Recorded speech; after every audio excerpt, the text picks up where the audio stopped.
Astrology simplified में आपका स्वागत है। आज जो हम जनरल चर्चा करेंगे विदेश यात्राओं के बारे में। तो जब भी कुंडली में आपको विदेश यात्रा के बारे में जानना रहता है तो कुंडली का जो है 12वां भाव है वो विदेश सेटलमेंट का भाव है, जो समुद्र पार में आपके जो घर हो सकते हैं तो विदेश सेटलमेंट, विदेश निवास आदि बोल सकते हैं। और जो नवम भाव है इससे यात्रा को देखा जाता है। तो इन दोनों का यात्रा और विदेश सेटलमेंट, ये दोनों का संबंध जब दूसरे भावों से होता है तो उस भाव से संबंधित कार्य क्षेत्र के लिए आपको विदेश यात्रा करना पड़ती है और वहाँ सेटल होना पड़ता है। तो आपको आज बात करेंगे, मान लो विदेश यात्रा के लिए हमको क्या देखना पड़ेगा। तो जब भी देखेंगे तो आपका लग्न है तो आपका व्यक्तित्व है वो हमने बताया है, आपको पहले वीडियो में बताया है। चौथा भाव जो है आपका जहाँ पे नेटिव है, आपको जब भी यहाँ पे पाप ग्रहों का प्रभाव रहता है तो आपको अपना नेटिव प्लेस छोड़ के विदेश जाना पड़ता है, या तो देश में दूर जाना पड़ता है। यहाँ पे राहु केतु शनि मंगल आदि पापी ग्रहों का प्रभाव होगा तो आपको अपना नेटिव छोड़ के जाना ही पड़ेगा और आपको वहां से अपने जन्म स्थान से दूर जाके कार्य क्षेत्र आपको करना पड़ेगा, अपने आजीविका चलाना पड़ेगी। तो इसका जब संबंध अगर बन जाएगा आपका 90 भाव और 12वें भाव से, तो आपका सेटलमेंट भी हो सकता है, विदेश में भी हो सकता है। तो इस तरह से सप्तम भाव के लिए हमने व्यापार का बताया, तो व्यापार के कार्य क्षेत्र के लिए आपको यात्राएं करना पड़ेगी। 90 भाव का संबंध बताए है कि लंबी यात्राओं के लिए है और विदेश का भी है। 30 भाव जो होता है छोटी यात्राओं का है। आप जो कारक ग्रहों के बारे में समझ लें तो यहाँ पे जो ग्रह होते हैं तो चंद्रमा भी है, ये जल से यात्रा कराता है तो विदेश यात्रा ही कहलाएगा इसको भी। गुरु जो है आपको वायुयान से यात्रा कराता है तो गुरु ग्रह का प्रभाव अगर इन भावों से होता है तो वायुयान से यात्रा के द्वारा आपको विदेश अपने जो भी भाव से संबंध है उसके लिए जाना पड़ता है। तो शनि भी वायुयान की यात्रा के लिए विदेश यात्रा का कारक है और राहु भी वायुयान से यात्रा के लिए विदेश यात्रा का है। तो गुरु शनि राहु ये है ग्रह हैं जो कि विदेश यात्रा करवाते हैं। जब भी विदेश यात्राओं के जो भाव है उनसे संबंध बनाएंगे तो उससे संबंधित आपको विदेश ले जाएंगे और वहाँ पे आपका अगर 90 भाव 12 भाव से संबंध बनेगा तो वहाँ पे रह के जाके जो या तो कार्य करते रहेंगे या वो 12 भाव से होगा तो वहाँ सेटलमेंट भी हो सकता है। तो ऐसे विदेश यात्रा के जो योग इस तरह से अगर बन रहे हैं तो ये जो है, अगर यहाँ पे चर राशियां रहती है तो चर राशियों का काम ही है नवम दसवां चर राशि हो तो उनके स्वामी चर राशि में होंगे तो विदेश यात्रा चलती रहती है। तो नवमेश और लग्नेश अपने अपने भाव में हो, अर्थात लग्नेश लग्न में और नवम भाव में हो, और जब इनकी दशा अंतर्दशा चलती तो विदेश यात्रा होती है। नवमेश लग्न में होता था, लग्नेश नवम भाव में हो, जैसा मैंने बताया। जिन भावों में नवमेश और द्वादश स्थित हो उन भावों के स्वामी भी चर राशि में हो तो वो भी यात्राएं कराते। चर है यात्राओं का कारक है तो विदेश यात्रा कराती रहती है। चंद्रमा चर राशि में है या नवम भाव या द्वादश भाव से भी संबंध बनाता है तो ये भी यात्राएं कराता है। तो यहाँ हम बात कर रहे हैं चर और चर राशि जो है उनके स्वामी वगैरह जो है। चर राशियां 1 4 7 10 है और इनके स्वामी भी अगर चर राशि में बैठ जाते हैं तो ये यात्राएं उनके चलती रहती है। तो राहु के बारे में बताया है कि ये तीसरे और 90 चौथे और 10वें और 5वें और 11 भाव से संबंध बताया है तो ये विदेश यात्राएं कराता रहता है। तो ये जो भी ये संक्षेप से जानकारी हम देने का प्रयत्न कर रहे हैं कि जब भी लग्नेश नवमेश और द्वादश से इसका तीसरे चौथे 7वें 8वें 10वें 11 12 भाव से स्वामी से होता है तो विदेश यात्राएं होती रहती हैं।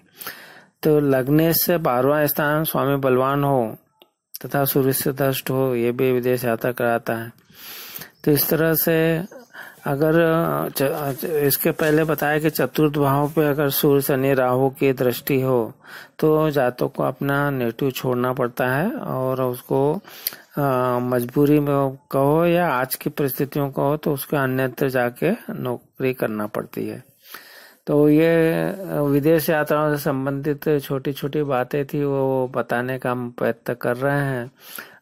तो विदेश में कौन रहेगा, जैसे चतुर्थ भाव का स्वामी जो है वो पाप का प्रभाव में हमने अभी बताया हो गया, तो वो उसका 12वें भाव से संबंध बन जाएगा, तो वो विदेश का भाव है। तो चतुर्थ भाव का स्वामी 12वें में जा बैठ जाएगा तो उसको विदेश में सेटल हो जाता है। तो अगर यदि भाग्य का स्वामी और सप्तम भाव का स्वामी के साथ में सप्तम भाव में हो तो जातक विदेश में कारोबार करता है। इसको फिर से सुनिए, आपके भाग्य का स्वामी या सप्तम भाव के स्वामी के साथ में सप्तम भाव में बैठ जाएगा तो ये व्यापार का भाव है, तो ये व्यापार कारोबार विदेश से करता है। और इसके तरह से अगर द्वादश भाव में जो यदि सप्तम में बैठता है तो जातक कई देशों की यात्राएं करता है, ये भी आप समझ सकते हैं। ऐसे द्वादश से इसका 12वें भाव का स्वामी का लग्न में हो और छठे से युक्त हो और अष्टम भाव में पाप रहा हो तो जातक विदेश जाता है, किंतु वहां पे उसको सफलता उतनी अच्छी नहीं प्राप्त होगी। द्वादश भाव का स्वामी लग्न में हो तो जातक विदेश जाता है। इसी तरह से द्वादश भाव का स्वामी अगर 9वें भाव में हो तो जातक की भूमि और उसका भवन भी विदेश में होगा, क्योंकि 12वां भाव विदेश सेटलमेंट का है, 9वां भाव अपना यात्रा का है, और इनका संबंध हो जाने से जातक की भूमि और उसका भवन विदेश में जरूर होते हैं। 9वां भाव का स्वामी अगर लग्नेश और चतुर्थ भाव में युति करे तो जातक विदेश में शानदार तरीके से रहेगा। 9 भाव का जो स्वामी है और लग्न का जो स्वामी है, ये चतुर्थ भाव में युति करें तो इनका जातक में अच्छा सा घर होता है। 9 भाव का स्वामी है और चतुर्थ भाव में हो और लग्नेश साथ नहीं भी हो तो भी विदेश यात्रा होती है। इस तरह से लग्नेश 9वें के साथ में या 10वें के साथ में केंद्र में हो तो जातक को विदेश में प्रतिष्ठा मिलती है, क्योंकि 10वें भाव का स्वामी जो प्रतिष्ठा दिलाता है। 9वें भाव का स्वामी द्वादश भाव में हो तो जातक विदेश में कोई जो आजकल आश्रम वगैरह रहते हैं तो आश्रम का कार्यभार संभालता है विदेश जाके। यदि 9वें भाव का स्वामी 12वें भाव में है तो अपने देश में धन प्राप्त करेगा तथा बाद में विदेश जाएगा वो। तो इस तरह से आप छोटे छोटे जो सूत्र हैं उनको अपने कुंडली में देखें तो ये आपको विदेश से संबंधित जो हमने चीजें बताई वो उसका हो सकता है। चंद्रमा का भी संबंध कुंडली में देखा जाए तो चंद्रमा जो ग्रह है, चंद्रमा अगर कर्क या मीन राशि में हो तो जातक जरूर विदेश से यात्रा करता है। चंद्रमा उच्च का हो और अष्टम, नवम या द्वादश भाव में हो तो जातक विदेश यात्रा भी करता है और धनी भी बनता है। ऐसे ही यदि शुक्र और ग्रह और चंद्रमा से छठे बैठा हुआ है 8वें या 12वें भाव में हो तो जातक विदेश यात्रा करता है। तो चंद्रमा यदि 11वें भाव में होता है तो जातक प्रेम विवाह करता है और विदेश में भी सेटल होता है। इस तरह से आपने चंद्रमा के बारे में जानकारी ली कि किस तरह से चंद्रमा का रोल होता है। ऐसे सूर्य अष्टम भाव में हो तो भी जातक विदेश में जाता है। लग्न स्थित सूर्य भी जातक को विदेश ले जाता है। तो सूर्य की बात कर रहे हैं हम। इसके बाद में हम बात करेंगे कि यदि सूर्य चौथे भाव में हो तो कार्य के लिए, व्यवसाय के लिए जातक विदेश जाता है। राहु केतु की युति अगर सप्तमेश, अष्टमेश, नवमेश और द्वादश से हो जाए तो विदेश यात्रा का ये भी योग बना देता है आपको। इस तरह राहु के बारे में हमने जानकारी ली, चंद्रमा के बारे में जानकारी ली। तो ये जो विदेश के लिए बताया हमने। शुक्र मान लो सप्तम भाव में हो तो विवाह के बाद में वो विदेश में बसता है। शुक्र के 12 भाव में तो भी विदेश यात्रा का योग बना देता है। मंगल और शुक्र की अगर युति होती है तो जातक विदेश में यात्रा करता है। तो छोटे छोटे से ऐसे योग बताए हमने जो आप समझ सकते हैं। इस तरह से ग्रह योग भी रहते हैं कि बुध जो है वो नॉर्थ दिखाता है और नॉर्थ ईस्ट के लिए गुरु को देखते हैं। चंद्रमा जो है वो नॉर्थ वेस्ट का को दिशा दिखते हैं। शनि जो वेस्ट की दिशा है, सूर्य ईस्ट की है, शुक्र साउथ ईस्ट की है, मंगल साउथ का है, राहु केतु साउथ वेस्ट है।